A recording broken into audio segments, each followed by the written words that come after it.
කරුණා නිදාන සියලුම බුදුරජාණන් වහන්සේලාටම নমස්කාර වේවා.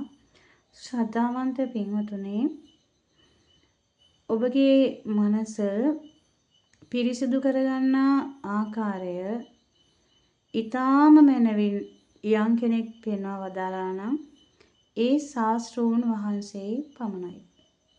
ඒකට හේතුව පින්වතුනි, මේ මනසේ ස්වභාවය ගැන පැහැදිලිවම අවබෝධ කරගත්තේ උන්වහන්සේ වීම. පින්වතුනි, උන්වහන්සේ ඒ පිණිස කැපවුණු කැපවීම අචින්තනීයයි. සම්බුද්ධත්වයේ පිණිස උන්වහන්සේ හික්මනු ස්වභාවය අචින්තනීයයි. මේ ලෝකේ මිනිස්සෙකුට කරන්න බෑ පින්වතුනි. ලෝක සත්‍යය උදෙසා අනුන් උදෙසාම තමන්ගේ ජීවිත ගණනාවක් කැපකිරීම කියන්නේ අචින්තනීය දෙයක්. තමන්ගේ ජීවිතේ තමන්ගේ රැකීම වෙනුවෙන් සත්තු 100,000 ගණන් මරණ ලෝකයක අනුසත්ත්වයාගේ ජීවිත වෙනුවෙන් තමන් වහන්සේගේ ජීවිතය පූජා කළ වාර ගණන අනන්තයි. තමන්ගේම අවශ්‍යතාව වෙනුවෙන් බොරුව ජීවිතය කරගත්ත ලෝකයක සියලු සත්වයා වෙනුවෙන් සත්‍යම භාවිතා කළ ජීවිතය අසහායයි. පින්වතුනි, ඔබ විමසිය යුත්තේ, ගවේෂණය කළ යුත්තේ ඒ දේවල්.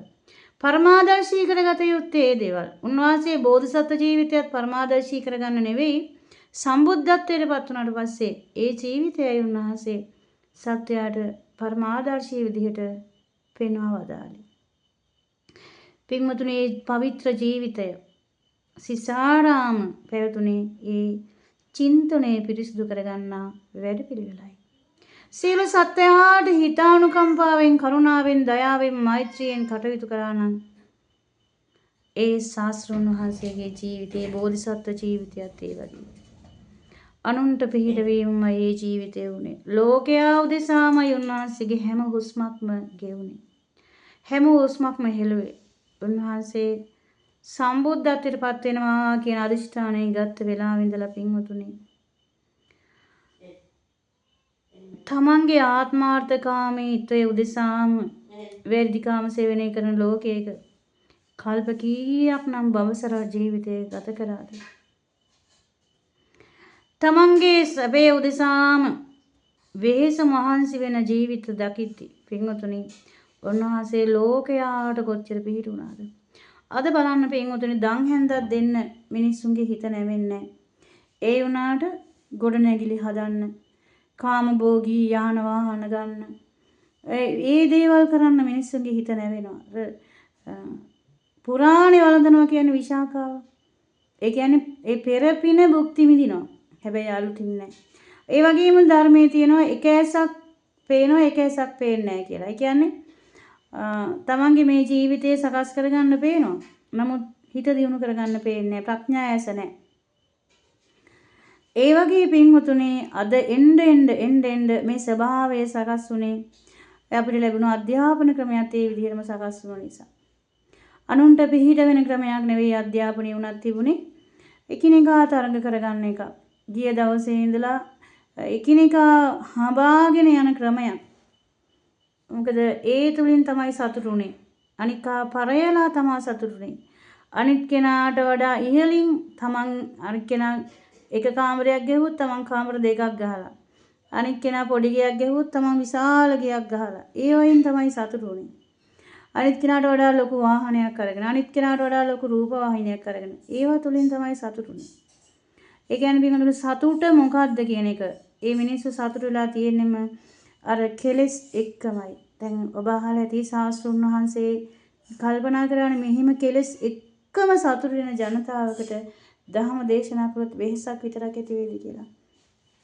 ඒ වගේ පින්වතුනි, අද මේ ජනතාව බොහෝ විට සතුට වෙන්නේ මේ දේවල් තුලින් නිසායි දහම ශ්‍රවණය කරන්නත් කැමති නැත්තේ.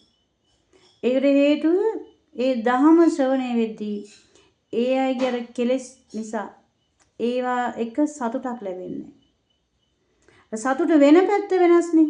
ඒ සතුට වෙන පැත්තට අනුරූපව දෙයක් කතා කරාම තමයි ඒ කෙනාට සතුටක් ලැබෙන්නේ. දහමින් සැනසෙන ක්‍රමය ගොඩාක් අය දන්නේ නැහැ. ඉතින් නිවන කියලත් වැරදි පාරවල් වලමයි ගොඩාක් අය යන්නේ. නිවන කියන්නේ පින්වතුනි තණ්හාරහිත බව. ඒක ඔබ තුළින්ම දැක ගන්න තේරුම් ගන්න පුළුවන් දෙයක්. දැන් ඔබට යම්කිසි ආශාවක් තිබ්බනම් ඒ ආශාව නැහැ කියලා ඔබට තේරෙනවනේ ඔබ තුළින්ම. ඒ කියන්නේ ඇස කන නහය දිවකය ඒවා පිනවන එකේ ආශාව නැත්තම් ඔබ දන්නවා මට දැන් එහෙම ආශාවක් නැහැ කියලා.